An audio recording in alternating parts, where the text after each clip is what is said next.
आईनी अदालत की बजाय आईनी बेंच पर इत्तेफाक के बावजूद हुकूमत और JUI के दरमियान बाज नए नकात पर इख्तिलाफात पैदा हो गए।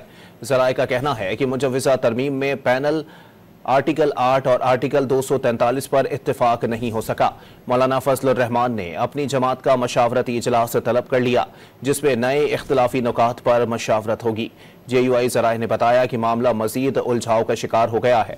JUI का मौक़िफ़ है कि जजेस पैनल का इत्तलाक जस्टिस मंसूर अली शाह की नामजदगी के बाद होना चाहिए। JUI ज़राए ये भी कहते हैं कि मालूम नहीं आईनी तरमीम आज पेश होगी या कल।